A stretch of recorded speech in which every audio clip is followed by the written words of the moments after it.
Welcome, everyone. Thank you for joining us tonight for the second reading of the semester in the Southwest Minnesota State University Visiting Writers Series. I am Marianne Murphy-Zarzana, and I serve as the director of the creative writing program here. Please take a moment now to turn off your cell phones. Tonight, I'm delighted to welcome South Dakota writer Mary Haug, who will read from her new book, a memoir entitled Daughters of the Grasslands, Through the Looking Glass of South Korea, published this year by Bottom Dog Press. Afterwards, we'll have a Q&A, and you may purchase Mary's book outside and have her sign it. Mary grew up on the grasslands west of the Missouri River in South Dakota, the middle child of a Bohemian father from whom she inherited her gypsy spirit, and an Irish mother who offered the security of home. She likes to write about her childhood and the ways in which family, church, and land have shaped her.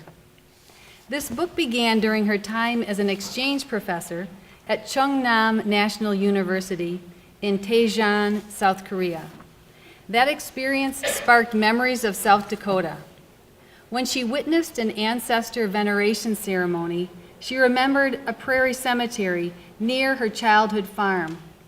At the public baths, she recalled her mother, naked and shivering in a nursing home. Standing at the DMZ, she recalled a pond in a patch of grassland, now plowed and planted with sorghum. Daniel Lehman, co-editor of River Teeth, a journal of nonfiction narrative, in a review of Mary's book writes, Mary Woster Haug offers a lovely, ruminative book transcending usual boundaries of memoir and travel writing. She evokes the intoxications of boiled silkworm, blood sausage, and Korean kimchi. These appear amid wafting tugs of childhood illness, a sometimes over-anxious mother, and the magic of a childhood in Lakota country. Mary has published in national and regional magazines, as well as literary journals and news magazines. Her essay about visiting the Korean baths, which is included in this book, was nominated for a Pushcart Prize. Mary taught English for 30 years at South Dakota State University, and when she retired, she lived in the Badlands National Park in interior South Dakota for 5 weeks, serving as a writer in residence. She and her husband, Ken, live in Brookings, South Dakota. As a member of a creative nonfiction writing group with Mary, I have been privileged to read and critique Mary's memoir in draft stages over the past couple years. Now, it is a great joy for me to read her printed words, to hold her beautiful book in my hands, and to share it with others. Please give a warm welcome to Mary.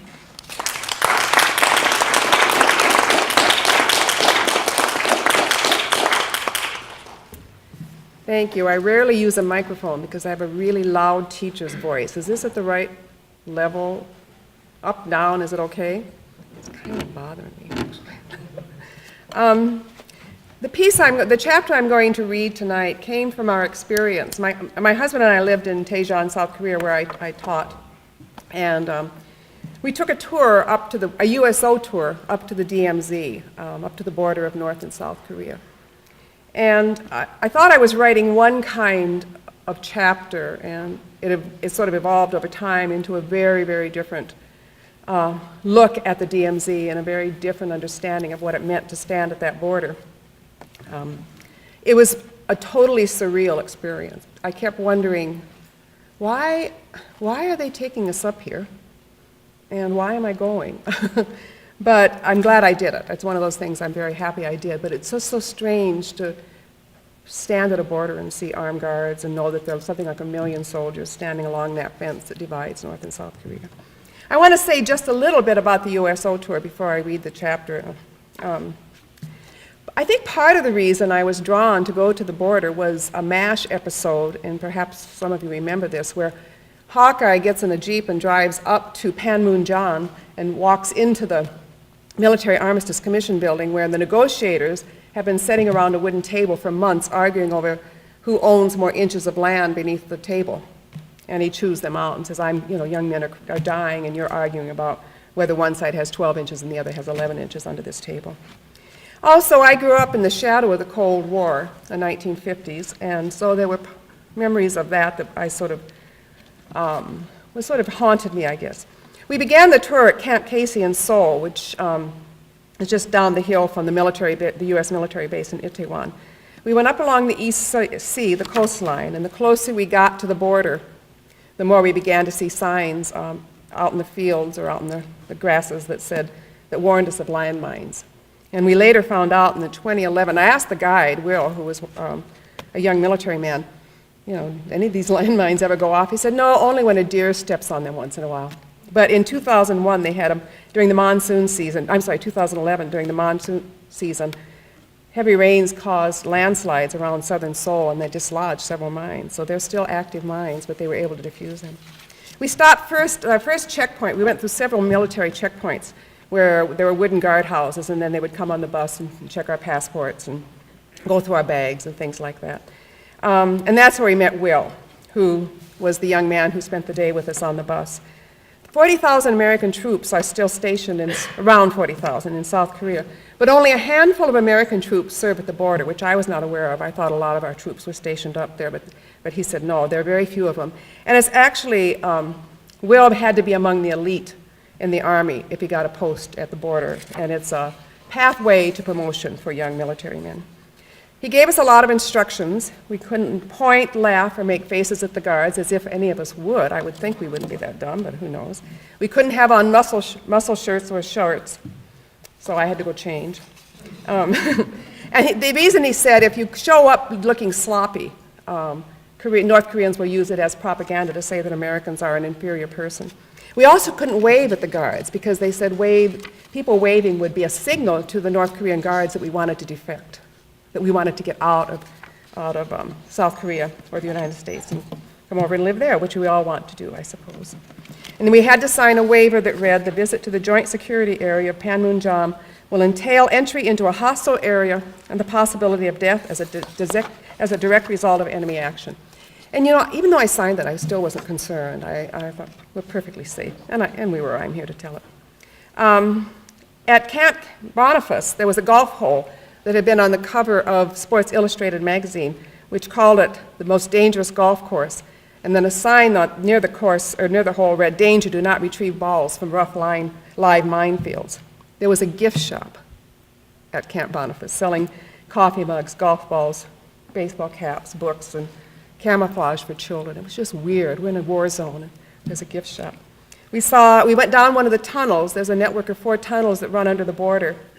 And they're certain that North Koreans have built those tunnels. They deny it, but the direction of the tunnels is all leading into Seoul, so they're quite certain that they were dug by the North Koreans. And one tunnel is large enough to allow 30,000 troops to pass through in an hour. So they're mean business. And it's 73 feet underground, and we walked down at an angle about like this. And then once we reached level, we walked for a few yards, and then there's a brick wall where the border is. So the border is deep and underground as well above ground. When we came back up, they diverted us through a gift shop. We saw the Bridge of No Return, I'll write about that in this chapter, where they exchanged the prisoners at the end of the war. The Boniface Memorial, and I write about that.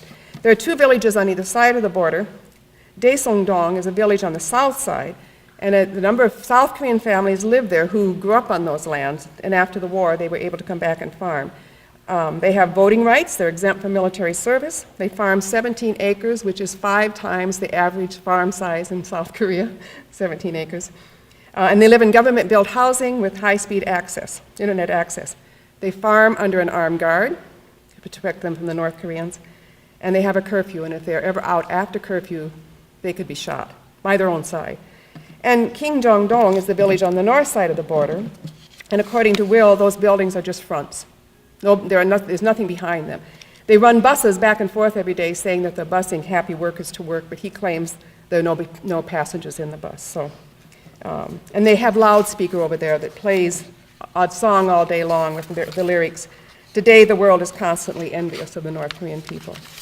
And then we made it to Panmunjom, which is where I wanted to go, and that's right in the center of the DMZ, this joint security area. And we stood at the border, and Will told us that this 2-level tower that we could see over to our right, we were being watched by North Korean soldiers through binoculars, and they were taking our pictures. And then just across the border, about as far as that, a front row of chairs from us, was what the North Koreans claim is a recreation center. But according to Will, it's a surveillance operation, and he said if there's soldiers in there, they have their weapons pointed at us right now. I did get inside the Military Armistice Commission building to see the table.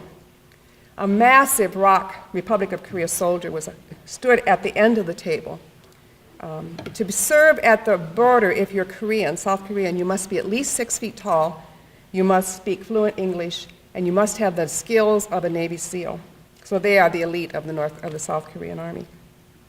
The North Korean soldiers, and we were very close to one with his rifle over his shoulder, he was just tiny and malnourished looking. So at the end of the day, one of the things I realized about why they took us up there, I mean, think about this. Here are these North Korean soldiers who are told that every place else in the world is poorer than North Korea, that they have it better than any other country in the world. And the USO, the United States, drives cheerful, well-fed, well-dressed Westerners with cameras hanging around our necks and cell phones and on all those sorts of things. We were propaganda. And I realized that on the way home. I thought, that's what it is. We're propaganda for the United States. And maybe that's good. Maybe North Koreans need to have a glimpse of the lies they're being told. So this is the chapter that evolved out of that day. I'm traveling up the coastline of the East Sea on my way to the narrow spit of land that divides North and South Korea. The air is moist and redolent of salt and kelp, and the surf crashes over anti-tank barriers that spin over the beach like stars. Or maybe they are asterisks on the pages of Korean history that speak of victorious battles for inches of land, but make footnotes of displaced civilians, villages reduced to rubble, and families separated by a border. Artillery tubes peek through the branches of poplar and pine trees that blanket the hills. Watchtowers with searchlights balance on stilts like egrets fishing the streams. I imagine guards, are they North Korean or United Nations forces, looking through binoculars at a busload of tourists driving up Reunification Road toward the border. At several checkpoints, concrete barriers protect wooden guardhouses with roofs that sweep up like winged headpieces on Polish nuns. Heavily armed South Korean soldiers walk down the aisle of our bus, inspecting our passports. The landscape of South Dakota, too, is littered with the refuse of war. Broken treaties, borders, and sorrows written in places like Wounded Knee Creek, a narrow stream that rambles through the southwest corner of the state. Greed was the cartographer that drew lines that divided the land. Cultural genocide was the truth omitted from my history books. And an old Lakota woman was once an asterisk in my diary. I'm not certain why I make this journey. Perhaps I want to see the last vestige of the Cold War that dominated my childhood. The missile silos buried in the grasslands west of our land, bomb shelters in the basements of my school and church, and mushroom clouds that brought my mother to my bedside to wake me from my nightmares. If the Cold War has ended for me, it has shadowed the lives of Koreans since 1953, when the Korean War fizzled to an inconclusive end. 160 miles of fence and razor wire are an ugly gash dividing the peninsula and dividing families and a common people. Maybe I'm drawn by something Jung Hoon, my colleague at Chungnam National University, said. The border makes us a melancholy people who cover our suffering with laughter. Then he laughed. Perhaps I make the journey because I know what it means to stand at the thin line between laughter and sorrow. The bus turns off the main highway and lumbers down an isolated road. White signs hang at regular intervals on the chain-link fence. Do not come close, warn the red Hangul characters. Reminders that encroaching upon the no man's land that separates North and South Korea could ignite the embers of war that still smolder beneath an uneasy truce. They recall hand-painted signs on Bonward nailed to fence posts along the gravel roads in South Dakota, warning no trespassing. I was familiar with the word trespassing. We said it every day in our home when I was growing up. Forgive us our trespasses as we forgive those who trespass against us. For me, sin was entangled with crossing lines, and the progression of sin was measured by lines the nun drew on the blackboard. If you cross that first line, she cautioned, it becomes easier to cross the next line, and the next, and then the next.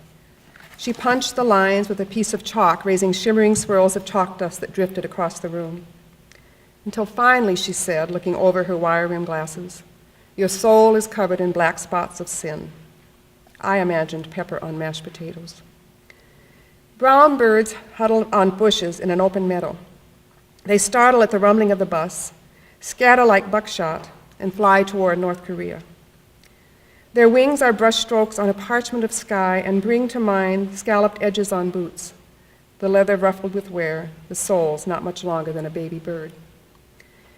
I was in high school the day Mrs. Thompson, a member of the Crow Creek tribe, stopped my mother, the boots in her hand, and said, "Please give these to Mary Alice. I wore these boots when I was a baby, and I'd like to give them to her because she's so nice to me." The gift bothered me because I knew I hadn't earned it. I smiled and said hello when we passed by one another on Main Street, but I scurried past her, never stopping to talk, but feeling her soft eyes following me. I didn't use the racist language some of my classmates did. We never used it in our home. So the first time I heard someone use derogatory terms for Indians, I felt a twist in my stomach, like the day I played spin the bottle in the barn with my cousins when I was a little girl. The barn smelled of manure and the dust of oats and feed troughs. Behind me, a pinto pony nickered and pawed at straw in its stall. I don't know why I believed kissing was sinful, but I was sick at the thought of pressing my lips against a boy's. I imagined myself jumping on the pony's back, clasping his mane, and galloping away. But I wasn't brave enough to be a trick rider, nor was I brave enough to stop the game. I sat on my heels on the packed dirt floor, my stomach churning, as I watched a bottle spin, stop, and point at a boy. As I walked toward him through bars of light shining through cracks in barnwood, I was crossing a line like the one the nun drew on the board between the sin of omission, doing evil, doing nothing to stop evil, and the sin of commission, doing evil. I lay in bed that night watching the clouds move over the stars, sick to my stomach. I crept into my parents' dark bedroom, knelt by their bed, and woke my mother. I wasn't afraid that she would spank me. She had never laid her hand on me. But I dreaded the look on her face, anger in the slight tightening of her lips, disappointment in her eyes growing dark. "Mommy," I whispered, "I did a bad thing today. I kissed a boy." She wiped my tears with soft fingers and said, "Don't be silly. You're too young to have committed a sin. But when something makes you feel ashamed, you should not do that thing." At first, I hid Mrs. Thompson's boots on the top of my dresser behind perfume bottles, a lacquered music box that played over the rainbow, and several framed pictures of my friends. But the boots demanded my attention. So I slipped them into a drawer along with my diary and a sachet of rose petals tied in a pocket of lace. Sometimes I took them out and ran my fingers over the worn leather, hearing Mrs. Thompson's words to my mother, "Your daughter is a good girl." But I wasn't good. Despite the queasy feeling in my stomach, I didn't confront my friends when they used racial slurs. I didn't question the stories they repeated about reservation people. I laughed at their jokes. I have learned that Buddha taught that ipasayana is a way of knowing through observing something so closely that the differences between the observer and the observed disappear and barriers give way. Over time, however, I began to believe the stories my friends told of how I differed from reservation people. I built a border between myself and my Indian neighbors, one stereotype and one joke at a time. There is a poplar tree along an isolated road in the demilitarized zone. Someone has lopped off the top of the tree. Fire has stripped the branches of leaves and left scorch marks on the trunk. A brass plaque on a concrete base webbed with cracks sits near the tree. It marks the site where several South Korean civilians and unarmed American GIs were attacked by axe-wielding North Korean soldiers. That was August 18, 1976. Captain Arthur Boniface and First Lieutenant Mark Barrett died that day. They are among 90 other Americans who have perished in the more than 30 skirmishes that have broken out along the border since demarcation. Now troops on both sides of the border live in a state of readiness for war. How is it that I have never heard of these deaths, that I know so little about the Korean War and its aftermath? The bus shudders with the engines idling, and the smell of diesel filters through a crack in the window. I feel nauseated from the motion, the thick odor of fumes, and savage images of steel slicing through flesh. A man holds a camcorder to the window. For some reason, I am offended by his videotaping this place, as if he crosses a boundary I can't define. Then a memory tugs at me. I'm standing outside the Wounded Knee Cemetery waiting for the smudging ceremony to begin. A woman scans the scene with a camcorder. A native man walks over to her and puts his hand over the lens. She puts the camera away. Then another memory comes of a sepia-toned photo of bodies wrapped in trade blankets and stacked on the lip of a trench dug in the bloodied ground of Wounded Knee. The carnage of Wounded Knee began in the fear of Wovolka, a prophet who taught a dance that promised the people would reclaim their land and be reunited. He said the tribes would once again follow the buffalo as they had for centuries. There were rumors that he encouraged uprisings, so when a man at a nearby agency saw the flames and smoke from Chief Spotted Elk's camp, he telegraphed for military support. That was December 1890. Although the massacre happened just a few hours west of my childhood farm, I didn't know for years that the warriors dancing and singing that night were unarmed, that there were no war songs, and that a white flag flew above the council teepee, that mostly unarmed old men, women, and children, not warriors, died that day. These facts were tucked among stories of the cavalry's victorious battle in my history books as asterisks. When I see the sign for Panmunjom, the military complex in the heart of the Joint Security Area, my stomach knots with an edginess I once felt when I drove onto the reservations that bordered our land. My high school friends often warned me about crossing the reservation line. Indians don't like white people, and they will beat you up if you go on the reservation, the girls said as we drove by the saloon on Main Street. They didn't talk about how later that night police would break up fights in the alley between cowboys. You might get killed by a drunk driver, the boys warned, as we sped down gravel roads that led to river bottom keg parties. I wasn't always nervous about crossing the border or ill at ease with tribal people.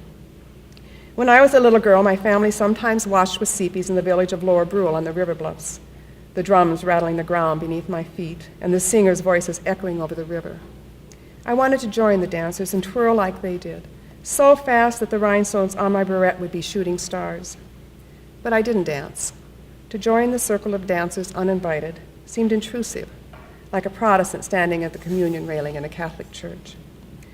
My father was friends with several native men, including Ted, a member of the Sakanju band, who worked for my father and lived with his wife Rose in a bunkhouse across the yard from us.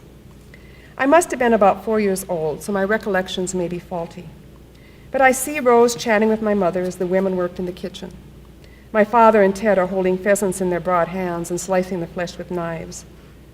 I do remember wrapping my arms around my father's long leg, his hand ruffling my hair as he spoke a bit of Lakota with Ted. I remember the smell of mud on their boots and cigarette smoke on their jackets, the familiar sense of men and land. Despite those good memories, I began to drive roads that bypassed the reservation. At the end of the tour, I stare across the border of Panmunjom at a slight North Korean soldier standing in the shadow of a building. He stares back at me, his fingers wrapped around a rifle. His pants bag at the knees and flop over the tops of his polished boots, and the sleeves of his uniform reach his knuckles. He has pulled his cap so low over his head that his ears stick out beneath the brim like handles on a jug. He looks like a child playing soldier in his big brother's uniform, the way I once ran through our shelter belt in a fringed plastic vest with a bow and arrow, playing cowboys and Indian with my cousin. We drew straws to decide who would play which part.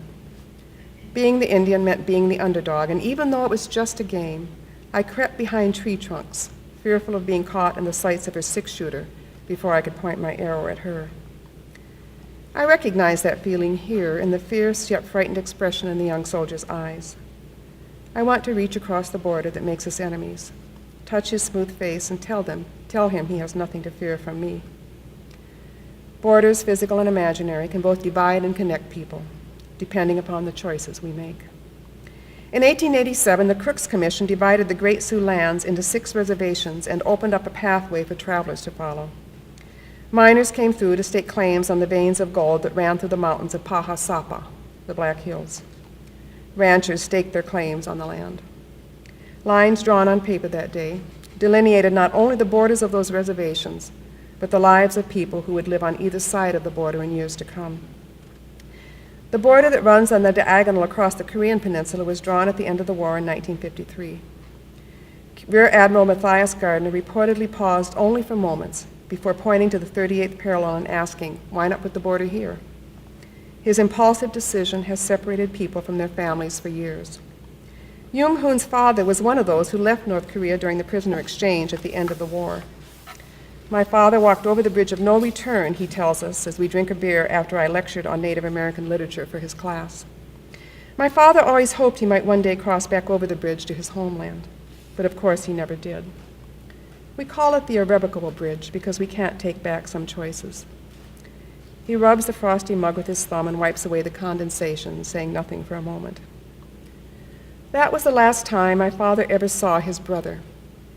Yet until the day he died, my father could recall every feature of his brother's face.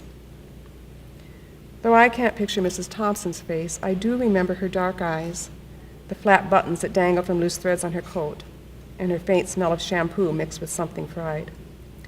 My friends found the smell hilarious and covered their mouths to trap their giggles as we walked by her. Although my mother often smelled of Prel shampoo and fried hamburger, I put my hand over my mouth. As I followed the girls down the sidewalk, I heard my mother say, "If something makes you feel ashamed, you should not do that thing." I saw swirls of chalk dust rising between cracks in concrete. The Military Armistice Commission building is a blue and gray Quonset hut about the size of a hen house. There is a table gleaming with polish in the middle of the room. As the Korean War raged, negotiators sat at this table, arguing over who owned more inches of land beneath it. The table still straddles the invisible border that runs beneath the floor. A Republic of Korea soldier leads me over the border and into North Korea. He stands at the end of the table, spreads his legs, clenches his fists, and bends an elbow in a sharp angle over a glossy pistol in his holster. A young American man runs over to him and with an impish grin strikes the same pose while his girlfriend snaps pictures. The soldier stares ahead, eyes hidden behind reflective sunglasses. An image comes to me.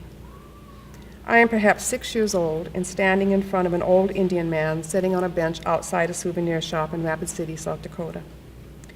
He wears a long headdress, its feathers coated in dust. His buckskin tunic is worn, the beads chipped and loose, and his leggings too short. Craters of pores cover his bulbous old man's nose.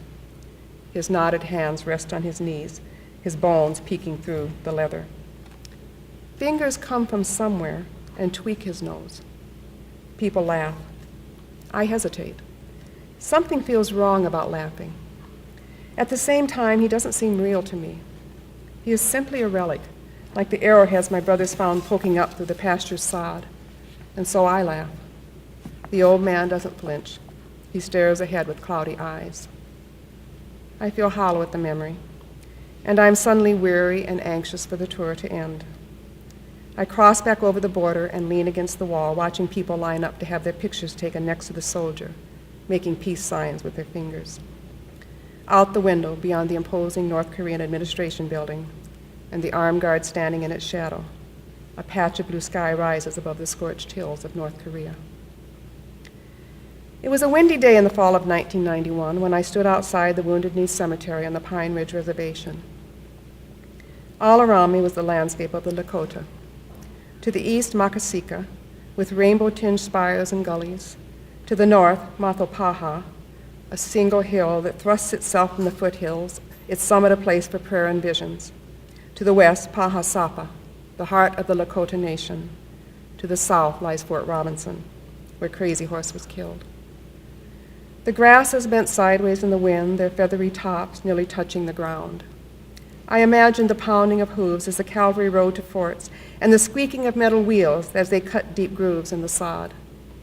To the Indians standing on this hillside, the prairie schooners must have looked like clamshells strung on a giant's necklace. In the valley below, Chief Spotted Elk and his band of Miniconjou camped that frigid night in December. A cottonwood tree on a ridge was a lone sentry keeping watch over the long deserted camp. I felt an immediacy of history in this place. Layered beneath the perfume of blue stem and prairie rose was the faint scent of gunpowder and blood. Beneath the trilling of a meadowlark, the crack of Hotchkiss guns and the screams of women and children. I had come as a guest of the Oglala Lakota to honor the return of Zidkala Nuni, the lost bird, who was found lying in the snow 4 days after the massacre at Wounded Knee, her mother's body curled around her. I pictured a shawl wrapped around the baby, the fringes caked with her mother's blood. Perhaps there was a beaded turtle tied to the baby girl's dress, her umbilical cord inside, an amulet that protected her. Maybe she wore moccasins covered with stars of colored beads. Maybe she wore leather boots. St. Kalanuni was adopted by an officer of the 7th Cavalry and taken to California. Her life of poverty and abuse was a footnote to the story of a man we called a hero who took her into his home. She died on February 14, 1920. 70 years later, she was carried back to her homeland to lie near her mother. Her grave smelled of freshly turned sod and carnations wrapped in a ribbon. The word daughter glittered on the satin. White blocks of concrete outlined the mass grave at Wounded Knee. They sank at weary angles into the dirt as if to join the bones beneath them. Weeds pushed up through the sod and poked through the chain-link fence. Like the timeless landscape of Spotted Elk's camp, this untended graveyard made its history more immediate somehow, as if the shooting had just stopped, this trench dug in haste, and stones tossed onto the ground to mark the site before the soldiers rode away. That day, I was nearly as old as Mrs. Thompson was when she gave me her boots, and I still wondered what she saw in that teenage girl I didn't see in myself. She must have heard my laughter, must have seen how I averted my eyes as I walked by her. I should have been no more than an aside in small print in the story of her life. But she was a woman of Wakatunaka, a generous heart. In the Lakota tradition of the Wipila, she gave me a gift with no expectations, except perhaps her faith in the power of ceremony. Prayer claws tied to the fence fluttered in the wind. The pounding of drums was the heartbeat of the land, and the wind was the chants of warriors around a campfire. I closed my eyes and saw an eagle ride the thermals, carrying the people's prayers to Wankantanka, whose spirit resides in each of us. A man with a single braid down his back walked toward me, holding a bowl of smoldering pijahota. I tasted the earth and the burning sage, and my eyes began to tear. I waved the smoke over me. It brushed my face with soft fingers. Thank you.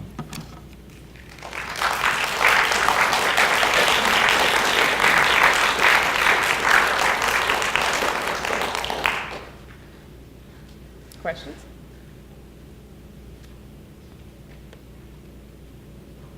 What town was it exactly you grew up in? I grew up in Reliance, South Dakota. Went to school in Chamberlain, but the land I grew up on was where you asked. The land I grew up on is northeast of Reliance. Do you know where Reliance is? Yeah, I'm from Wall. Oh, About that. I'm so happy to see you. She's from Phillip. Carol's from Phillip, right? So West River is the best. If you don't know the difference between East and West River, we'd be happy to chat with you about it. But where are you from? I'm from Laverne. Oh, okay, but you know. My mother was from Oak Ridge. There you go. Can I tell a quick story about East and West River? My husband and I were in. I'm loud. All right. Oh, he's videotaping still. I'm sorry. My husband and I were in the Hall of Tapestry in the Vatican, and it was packed. We were elbow to elbow and, breast to butt. You couldn't move. So the guy next to me strikes up a conversation. And finally he said, "Where are you from?" And I said, "South Dakota." "Oh," he was from California. "Oh, East River or West River?" I said, "How would you know that?" He said, "My daughter's from Rapid City," and she says that makes all the difference. So it does make a difference. So it's nice to see some people from home. Yes? What inspired you to actually write a book about your The book started as a travel journal. What I really thought I was writing was a story. I was going to call it Idiots Abroad. Not Innocents Abroad, but Idiots Abroad, because my husband and I, with very little language, just kind of bumbled our way through Korea. I mean, I don't know how we did it. And we got in a lot of fun little scrapes, not bad things, but just.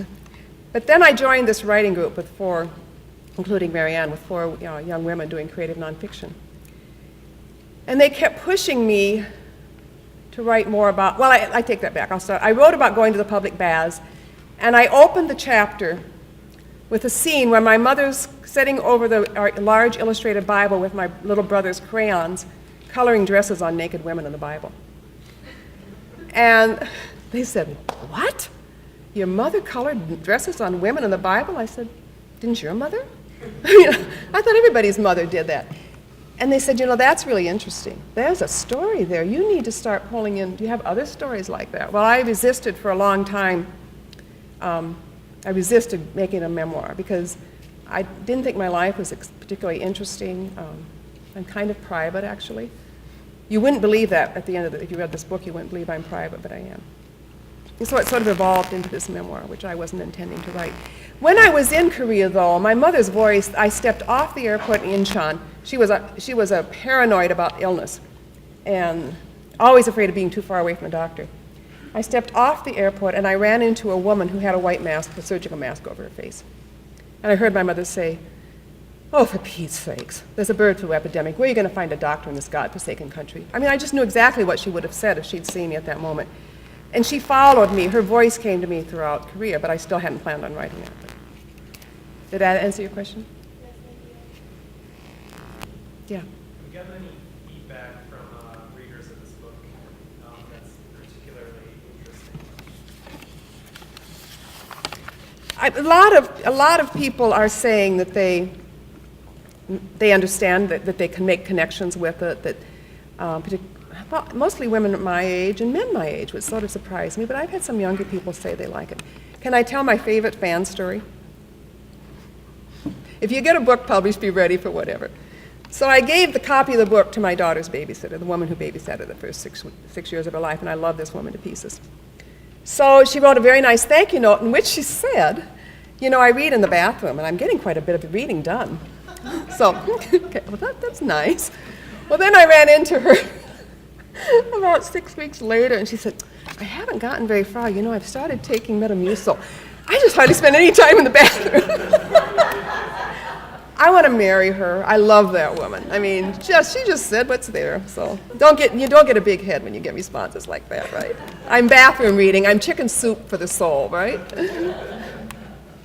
So, isn't that a great story? I have no pride. I'll make fun of myself.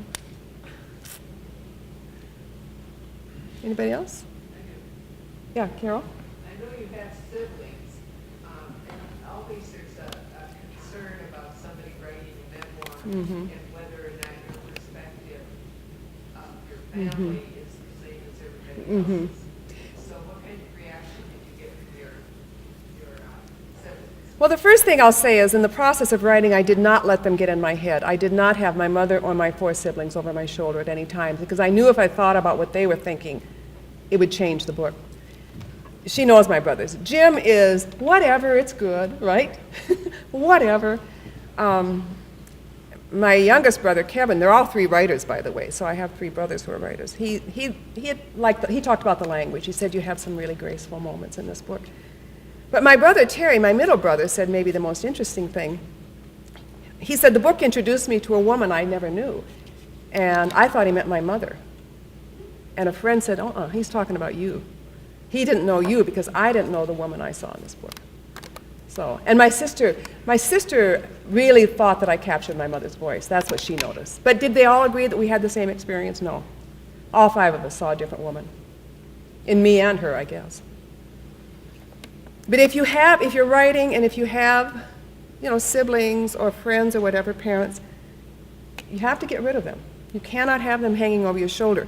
Now, when you go to edit it, if you're really uncomfortable, you can always take it out. But in the drafting process, keep people out of your lives, your writing life. Don't let them hang around because they will change things, I think. Yes?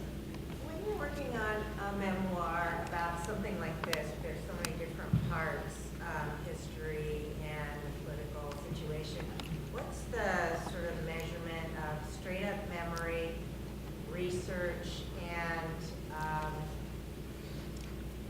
inventiveness? Because I know that truth is a relative thing. Yeah. And something happens, and that's your truth. But do you remember exactly as it happened, or? No, I have the brown boots. I've kept them. I was 14 when she gave them to me, and I've kept them. And after they followed me everywhere I've moved since I was married, and they're on my desk right now. So I've always kept the brown boots. So that story is true, and the story of everything, all the major things are true. But I suppose I invented, or I tried to, when you said that you try to remember, what were the things that we said to each other about Native people? What did people say? And I knew I couldn't describe Mrs. Thompson Foley because I hate to admit this, but I can't picture her face. I do remember her coat. But other things, obviously the chalk dust and my mother's voice, that was sort of inventiveness. But, so that's an example of trying to remember what was it about those boots. And I didn't even know I was going to write about the boots until about the last 6 weeks I worked on this book. And all of a sudden I thought, that's what you want to write about. That's what really hits you so hard at the border. It's the reservation borders and the ways that I wasn't very good.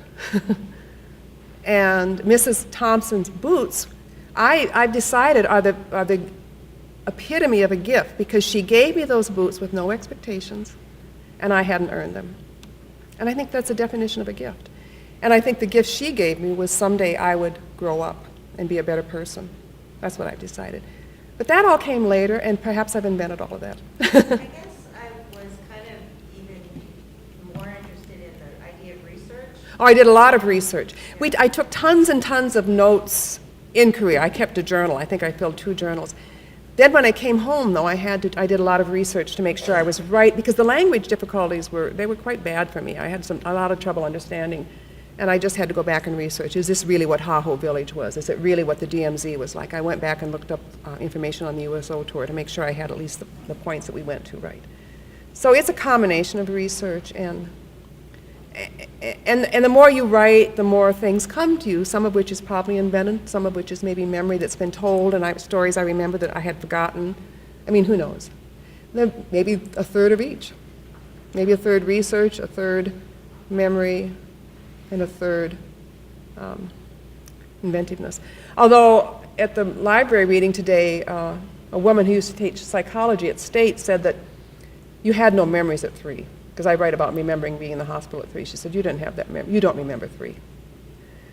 I said, oh, okay. She said, you've heard the stories, and you've heard stories about it. And I thought, well, that's interesting. But the thing that I thought was really interesting, she said, probably why so many memories came to you in Korea is you were a child, and all children are strangers.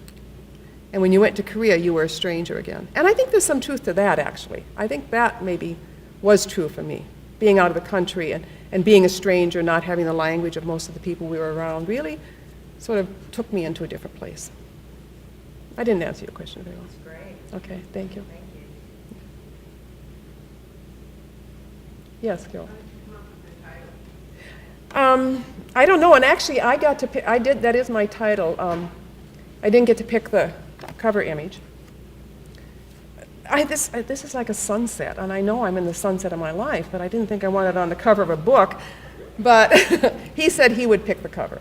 He sent me several. Carol grew up even with fewer trees than I did, maybe. And he sent me the first few pictures. There were lots of trees, and I said, no, I don't want any trees on this cover. 1 tree, no more than 1 tree, and then otherwise all sky and grass. So he did honor that, but this is a little more of a sunset of her life sort of look than I might have liked. I don't know how I came up with it. There's a lot I write about my mother as a daughter, and of course myself as a daughter, and I think in both her life and my life, we were shaped by that landscape.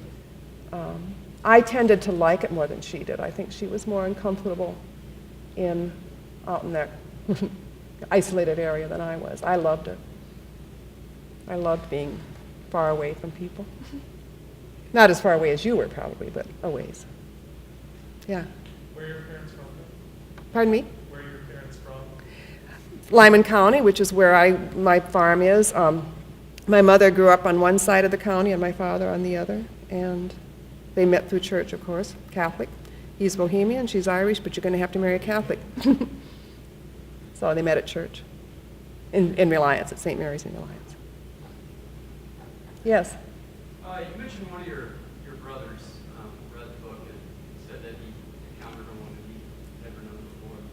I wonder if there were things about yourself that you encountered or discovered. If you'd mind sharing what one or two of those are while you were writing yourself. Well, I think let me think about the chapters. One was obviously my willingness to confront the story of Mrs. Thompson, to be willing to put that out. I look back, and I think there are times when I'm very insecure in this book, where I express a lot of fears. One of the things that happened in the process of when I lived in Korea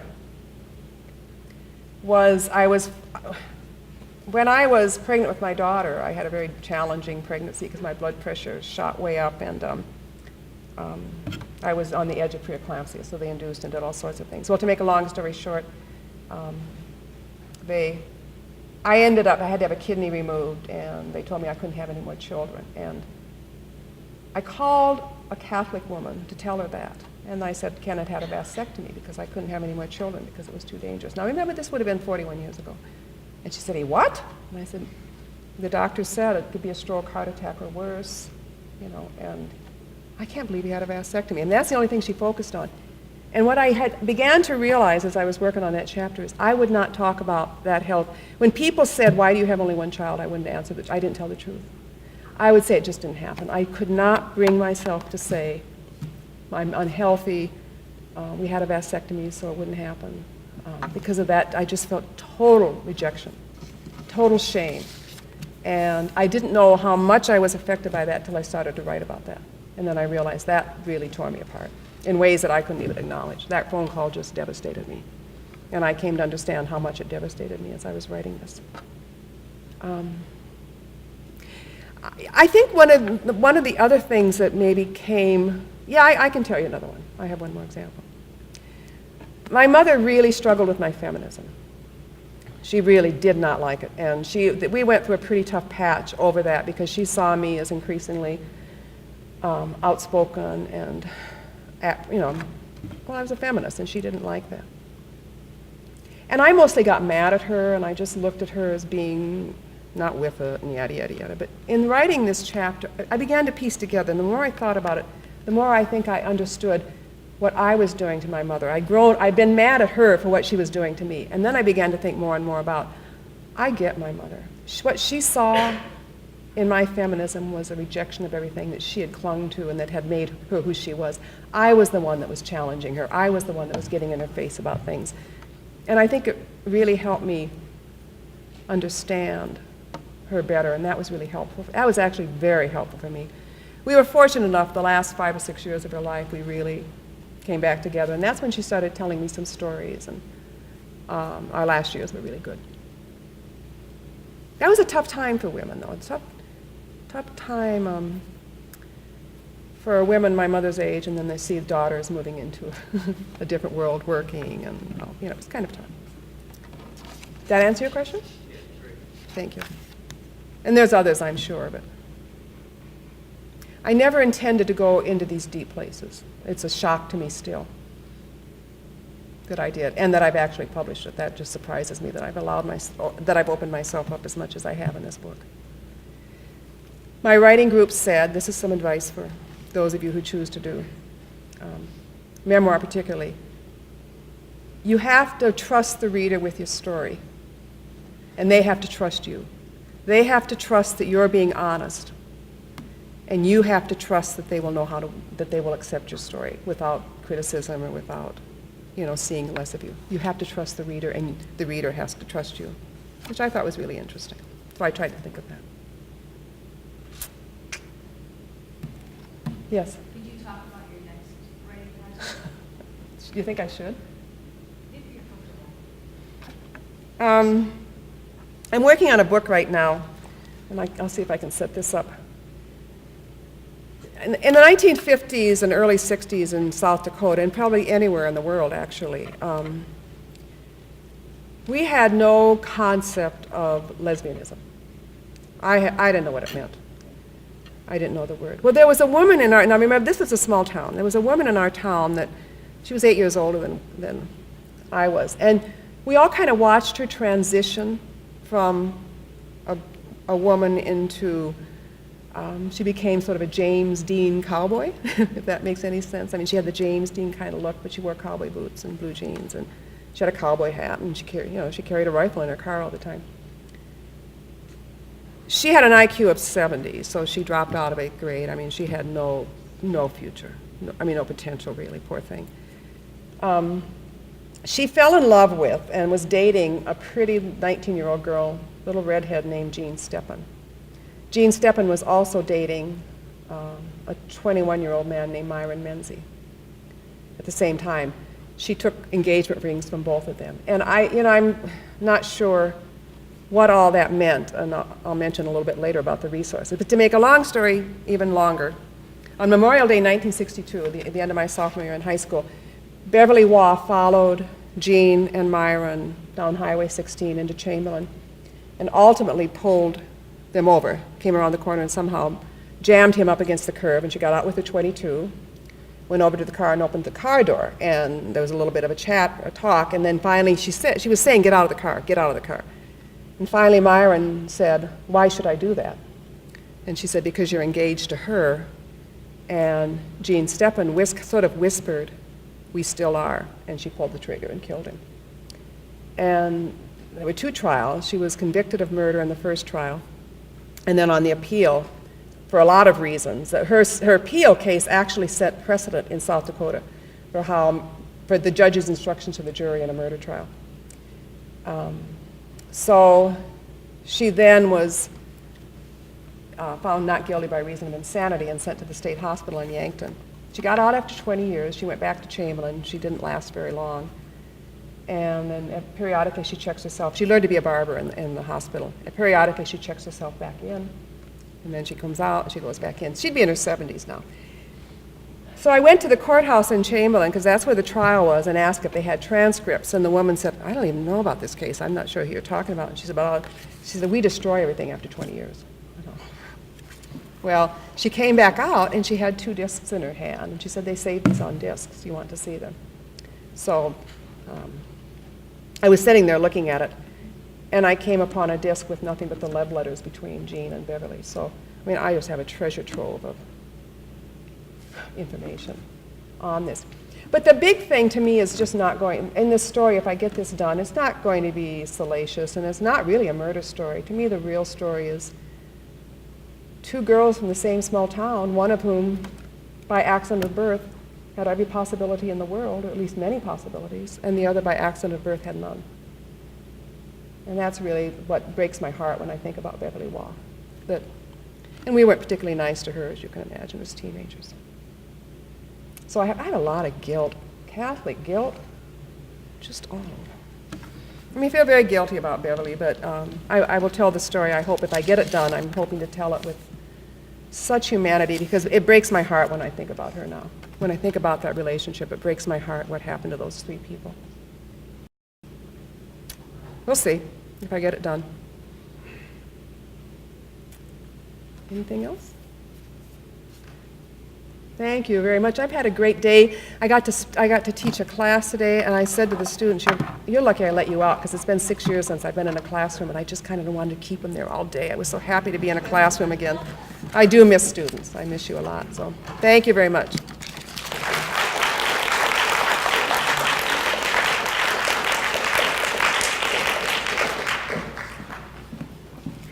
Thank you so much, Mary.